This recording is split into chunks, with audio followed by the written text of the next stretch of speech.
Hello, it's me, G, and welcome back to my YouTube channel.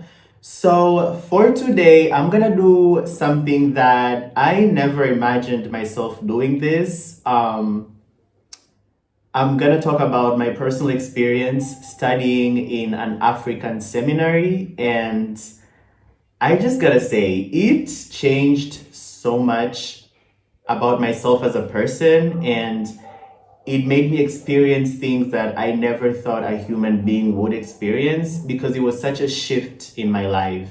Now, before I get into this video, this is a part one of, I'm gonna call this series Surviving an African Seminary. And yeah, so basically, before I start telling, it's basically a story time, I would say. Please like, comment, subscribe, share. It really helps me. I want to be more open and relatable. And some of these stories I haven't even told my parents, my family, some of my friends, because I was so traumatized and I had gone through a lot that I was like, number one, no one's going to believe me. Number two, people who have experienced this have not talked about it, and it's like a seminary, so it's like a Catholic religious thing. So it's like, why would you be talking badly about the church? But it's like, if bad things are happening, someone has to expose this. So consider me the sacrificial lamb. Also, I'm so sorry about the dogs in the background. Our neighbors' dogs are like literally crazy. They can't stop barking, but let's focus and get into the video. So let me just paint the picture to you about how I was at that time. So imagine I had just gotten out of another boarding school, and I'm a person who literally convinced myself at a very young age that I would never go to any boarding school. Like, I would never participate in the ritual that is boarding. Like, I remember I was very young, like in class 3 or 4. I remember participating in one of my cousin's graduation. I remember telling my other cousin, like, I would never be in boarding school. That would never happen to me. Surprise! It did. A few months later, my parents dropped me to primary school. It was boarding, and it was one of the worst days of my life, but I survived. I was in class 5. So yeah, fast forward to my class 7 graduation, and I was very excited to graduate. I was very excited to be done with like boarding school. And I remember during my graduation, like, these niggas couldn't even wait for me to properly celebrate and enjoy the moment, because I remember thinking, oh my God, I'm so excited. I'm done with this primary school. I'm done with boarding. I'm finally going to be able to go to another school, which is a day school, and I can be able to go home and just live a normal life. And who knows, my life could have been completely different if I was in there. I would have probably pursued YouTube way. Anyways, it doesn't matter. But yeah, I remember being like very excited. And then during my graduation, my mother literally had to break the news for me. She was like, yeah, so by the way, there's this really good school in Moshi, and it's called this seminary school, and it's a seminary, and you're gonna learn so much about life, and you're gonna realize things. And I was like, wow. So it wasn't enough for you guys to take me to boarding at this young age, even though I begged you not to, and you had to literally lie. And they literally faked. They're like, we're taking you somewhere, like it was like a water park. And the whole time they were taking me there, there was like, my stuff was like packed. I didn't even know. So what they did is basically they dropped me at that primary school. I was in like class 5, and they left, and they never came back, because they were like, you should go look around the school and explore the school and see what it's giving. Maybe you like it. And I was like, okay, fine. This is in a water park, but I'll explore. As I'm exploring, these niggas are dropping my stuff, dropping my bags, looking for where I could be sleeping, potentially just basically dropping me there. By the time I'm coming back to the parking lot to be like, yeah, I'm not really interested in this, they were gone. Like, they left me there. Like, imagine how traumatizing it is to like just get dropped off at a school. It was your first time being in boarding. You have no idea what you're doing there. You don't know anyone there, and your parents just drop you there and they just leave you. It was one of the hardest nights of my life. I remember I couldn't sleep. I cried the whole night. Um, but yeah, after multiple attempts to call them and beg them to come back, because I remember the next morning I went to the principal and I was like, I need to go back home. I don't belong here. I don't know what miscommunication happened. I was going to a water park. Why am I at a boarding school? Like, what's going on? And I remember talking to my parents and they were like, no, you need to stay there. You need to learn more about life. You need to grow up and like learn about, how to be an adult and how to do all these things by yourself. Mind you, I was very young. Like, I was like very young. Like, okay, maybe there are people who started boarding like when they were in like baby class, but I was still very young. To me, it was like, I don't get it. Like, what am I supposed to be learning right now? Anyways, fast forward to class 7, like I told you, I was graduating, excited to go back home. Probably I'm gonna get a day school now, right? I'm probably gonna be home with my parents. I miss them, etc., etc. And then the bomb gets dropped literally during my graduation that, oh, by the way, there's this really new, really good school called this seminary, and you should apply there. And we're thinking that you should go there. It's gonna be such a refreshing experience. You're gonna learn so much from it.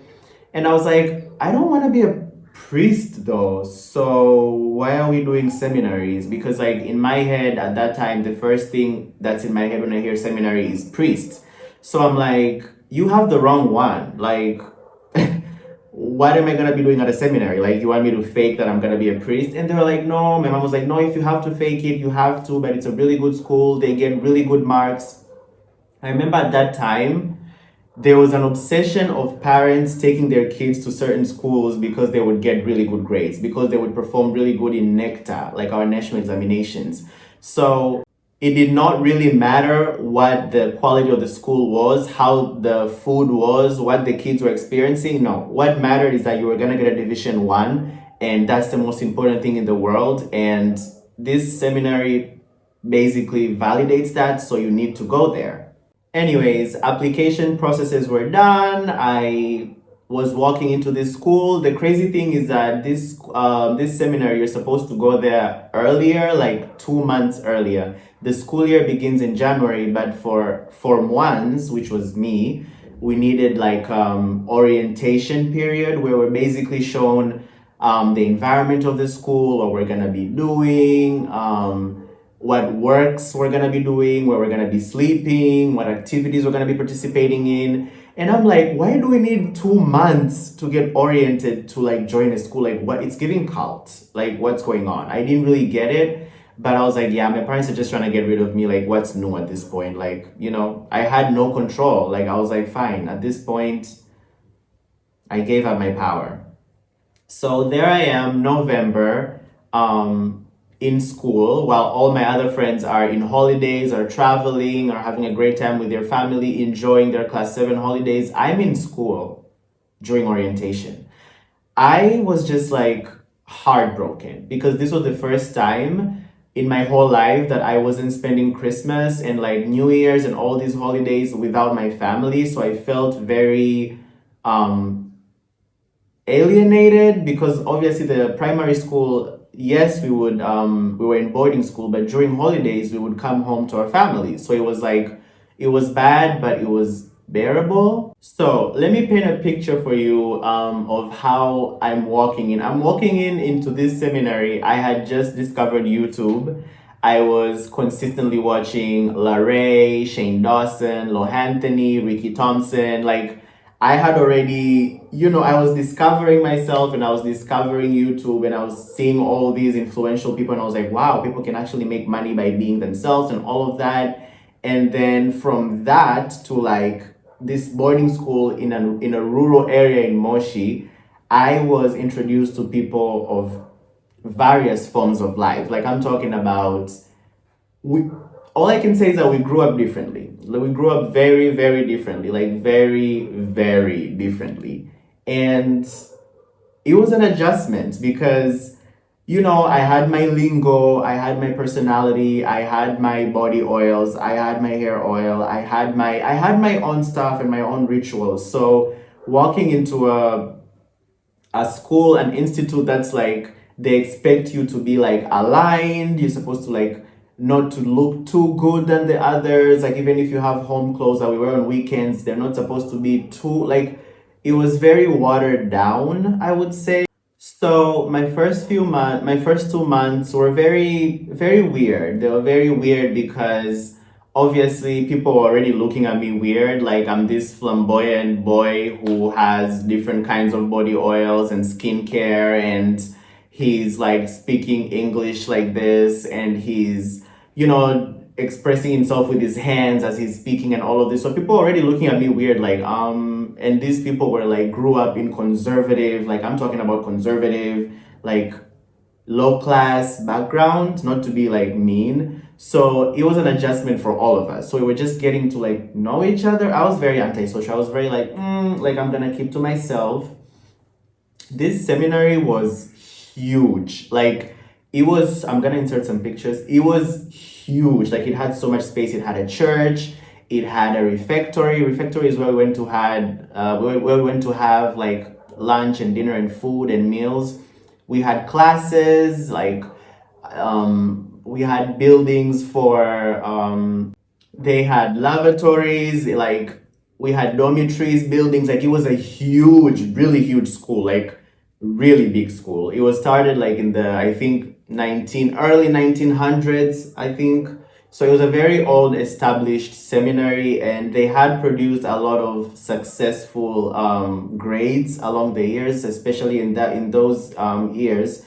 They were like one of the most leading seminaries to like produce a lot of Division One. So that eventually tempted my parents. So like, okay, whatever, you're gonna go there, you're gonna pass. That's what we want for you. So you'll thank us one day. So within those 2 months, we were told what our functions are gonna be as Form Ones. We're told that we're supposed to, when it comes to the work and like activities, we were supposed to like mop classes. Basically, Form Ones would mop. Like they were known for mopping. Like we would mop classrooms, we would mop dormitories, we would mop refectories, we would mop computer rooms. Like we were just moppers. We were known as the moppers, and everyone had their own like sack to mop with, like, and their own bucket. So if you like, people treasured these sacks because if you woke up in the morning and you're supposed to go, because this was our schedule basically, you wake up very early. And I told you guys we have a church, so you wake up very early at like 6 a.m. and then you get ready. You have like 30 minutes to get ready, and then it's immediately you go to church. And then after church, well, it's a whole mass, by the way. It's not like, a couple of prayers, it's a whole mass. After the mass, it's time for work. So you go and you're usually arranged, like maybe like, Geoffrey, you're mopping the refectory today. So after church, you're mopping the refectory, mopping it clean. It was dirty, like it was a lot. It was a lot. So you would mop. After mopping, you go and clean yourself up and like dust yourself off, and then it's time for assembly. And then assembly, we were told announcements, etc., etc. And then after assembly, we would start our day in classes. So basically, that was the morning schedule. So after assembly, we would go to classes. We would have morning classes up to like 12 p.m. And 12 p.m. was basically Angelus, was prayers that we had to the Hail Mary. We had Angelus prayers, and then after the Angelus prayers was straight to lunch, where the Form Ones had to go there first. Practically, the refectory was huge. Refectory is where we ate. It was enormous. The refectory had like 33 tables, I think, 33 huge tables, and in each table there was like 10 to 11 people. There would be a Form 1, a Form 2, a Form 3, a Form 4, a Form 5, a Form 6, and 4 other people from a variety of classes, maybe from another Form 2, another Form 1. There would have to be 2 Form 1s and like Evo, mixing it up. So I remember I had a table. I don't remember what the table number was, but there was basically the Form Ones, you would go there earlier because in each table there was a huge like bowl of food for us to divide among everyone. So no, not only are the Form Ones responsible to mop these classes, you're also responsible to divide food to everyone and make sure that everyone gets enough food. Actually, we're the ones who are supposed to eat the least and the Form 6 were supposed to eat the most because they were grown up, they were bigger than us. And at that time, the Form 6 weren't like, like right now, Form 6 are like young, 20s, whatever. They were like almost in their mid 20s. They were like grown ass men at this point. You know what I mean? They weren't kids. So when they say they want more food, you give them more food, even if it means it's from your share. So would leave Angelus and then go and start like dividing food for everyone. Like you'd have to have 11 plates. This is another thing we're fighting for, plates. They were I remember that plates was a problem. There was a time where people would break plates and whatever because we were just starting. So we were kind of like breaking plates and whatever, and you had to make sure your table had 11 plates and 11 spoons and 11 cups. It was a lot. It was a lot. And when you get there, if you don't have a plate, you steal from someone. And if someone caught you stealing from them, they come steal from you. And it was just like, it was a lot. It was a lot. Like we had to like do a lot. So after lunch, it was back to class, and then we would stay in class and finish classes at 4:30, and then after 4:30 we have to go again to work. It's another session for work. So for us Form 1s, we would go mop a class after the end of the day. You would mop a class or a refectory or whatever. There are people, Form 2s were like mostly cleaning washrooms and toilets of like all the dormitories. It was a huge school, you guys. Like it was really big. So the Form 2s were mostly cleaning toilets, and then we had people who would were responsible for gardens. So basically they were given like a plot of a garden and they were responsible to take care of it, water it, weed it, make sure it's thriving. If your garden dies, you're getting punished severely. Like your garden is supposed to thrive. So after classes, we would go to mop, as Form 1s, mop classes. And then after the evening work, we would have like maybe an hour of like, if you want to wash your clothes, if you want to chill, if you want to get ready, if you want to shower, because at 6 p.m., I think it was 6 p.m. or 6:30, we had another set of prayers, like an evening mass. Actually, it wasn't prayers, it was a whole mass. We had an evening mass, or we had like a rosary, depending on the season. Like we would pray a rosary, and then after the prayers we would go to dinner, which was basically supper. We used to call it supper. And as per usual, the Form 1s are the first to go. You're supposed to divide the food for everyone and make sure everyone's seat place has food and a spoon and a cup and a plate, and everything is well divided. So after supper we had another session of evening prep. We'd call it evening prep. Basically, we were going to classes again to review everything we had studied on the day, to make sure that we understood. We're studying, preparing if we had tests, etc., etc. So we had like an evening classes. The classes would end at like I think 9 p.m. to 9:30, and then after the classes we had another set of prayers. They were called evening prayers, they were called night prayers, basically to thank God for the day we had and to pray for them, to pray for God to protect us for the night. And after night prayers, we would go straight to the dormitory. We were given like 10 to 15 minutes to make sure you're done, you've made your bed, you're ready to sleep.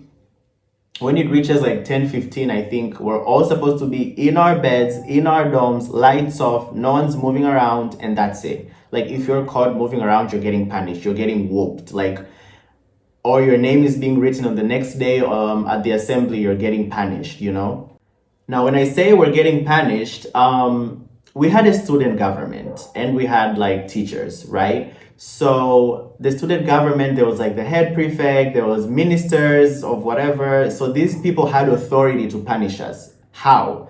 They can make you like do the frog jump, kichurachura, I don't know what's that called. You're basically like hopping like a frog. They would give you like a class to mop. Like instead of Form 1 mopping, you're gonna mop this class. They would give you like a garden. Like instead of this person doing the garden, you're gonna do it. We also had farms with animals and cattle and pigs and hens and rabbits. We had all these animals that we're taking care of. So another punishment would be maybe like going to take care of the pig, or going to wash the pig, or going to clean the pig's feces. Like It was a lot. And then apart from those punishments, there was punishments of the teachers who would whoop us like slaves. They would beat us up. It was a lot. Now, one of the most horrible punishments you could get is cleaning the pit latrine. Now, what is a pit latrine? So we had lavatories, like I told you, and then we had pit latrines at the end of the buildings, like they were close to the shamba. Like we also farmed. Like when we go to like the seminary, we're supposed to go with our own hose, with our own like um um brooms and everything like that. Like, we literally were farming. We were growing our own crops. We were growing our own corn. We were weeding them. Like it was a whole huge farm. Like we're given like we had acres and acres of land, and we were the one who were supposed to like farm on these lands. No one is gonna do it. So basically we were growing our own food, you know what I mean, except the meat, which, and the meat too, because we had animals, so we would eat the animals, or maybe sometimes we would buy, but mostly it was we would eat the animals that we have. And I remember like eating meat was like maybe once or twice a week, something like that, like once or twice a week. I remember on Sundays we were eating meat. It was we were eating pigs. We're eating we're eating pigs, and I love pig. I love eating pig meat. But it was like you would get like 2 pieces of meat or like 3 pieces of meat, like for that's it. Like take it or leave it. So yeah, one of the foods we were eating was makande. We're eating rice twice a week on Wednesdays and on Sundays, and we were eating ugali a lot of the times. A lot of the times it was either ugali or makande, and the ugali was horrible, and the makande was horrible, and the ugali was with beans. The beans were filled with oil. I don't know why they kept is it kerosene? They kept kerosene in our beans, and also it was like a puddle of bean water and like 3 beans. Like you would get ugali with like a puddle of like bean water and like 3 beans, and that's like your lunch. I was in awe. Like, this is what my parents are talking about learning about life. What am I learning here? To suffer? Like, what is the lesson exactly? So, this video is all over the place, but just take it. Take it as it is. So, the pit latrines, like I said, was a horrible punishment. Why? Pit latrines, they were at the end of the, close to the farm, and they were basically they were like 12, 6 on one side, 6 on the other side, and that's where people would go. Like if the other washrooms were full, people would go there to like, you know, have their moment, and like, you know, small call or big call, whatever call is calling you. And there was something crazy about this school that no one really talked about, but I don't get. Like in every pit latrine, like in each pit latrine, each toilet, like each toilet in a pit latrine, I don't know if it was, I don't understand, but people on the walls of the pit latrines, they would be shit.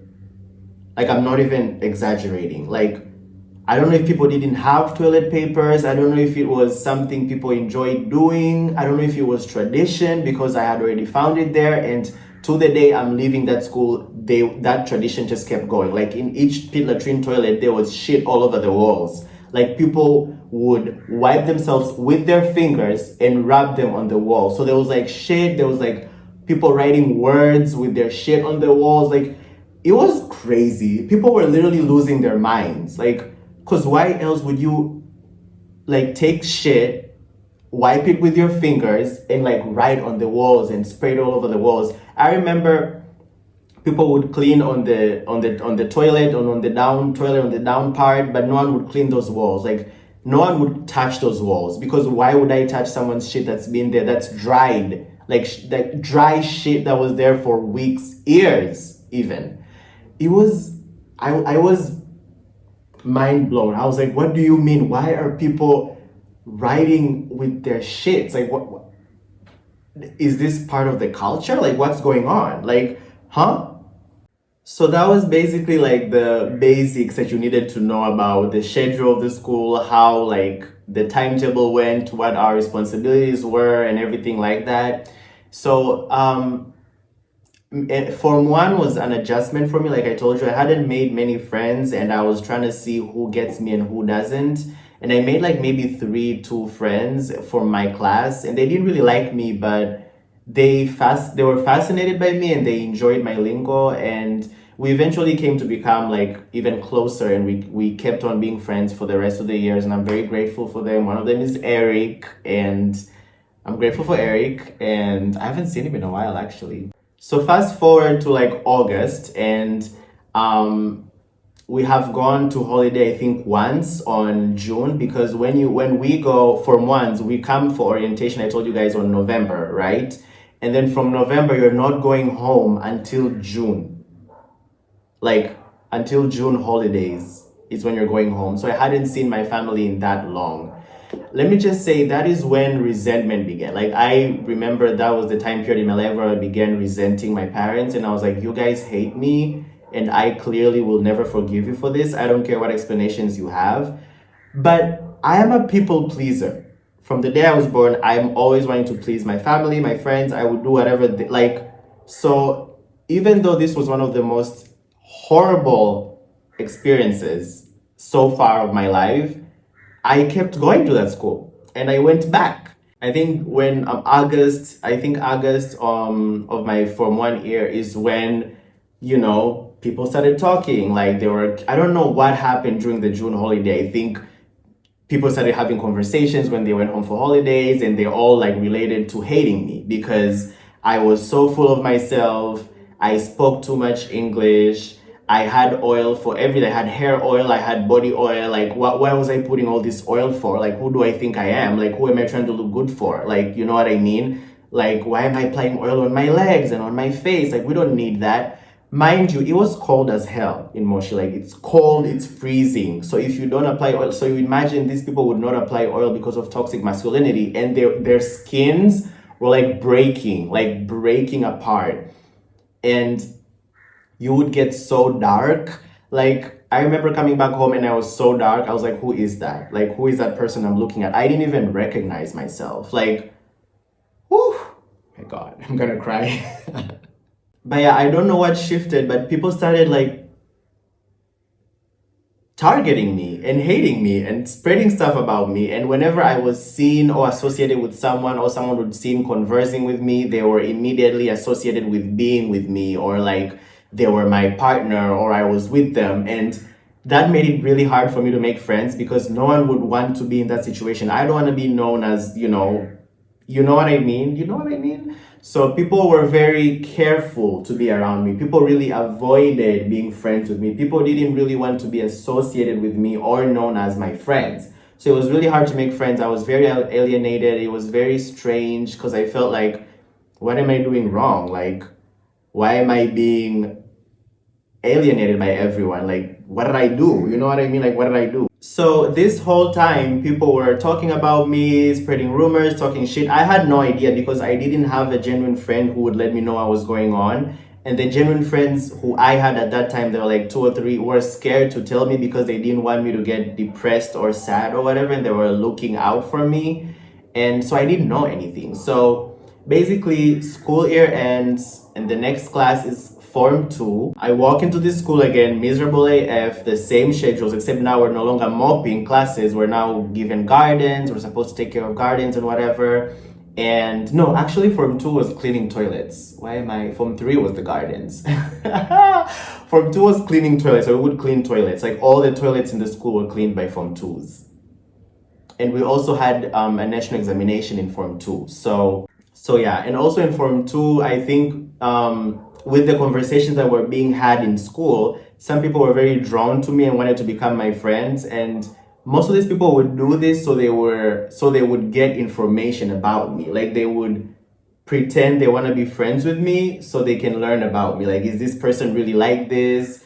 Why does he speak like this? Why does he act like? They were curious about me, not like they wanted to be friends with me. So for me, it was constant betrayal, constant me talking about something with a friend, and then the next day it's all over the school. Everyone knows it. So I was like, what's happening? Like, I can't trust anyone. thankfully from two, I found one of the most genuine friends I will continue to know and love until today. His name is Modest. And I also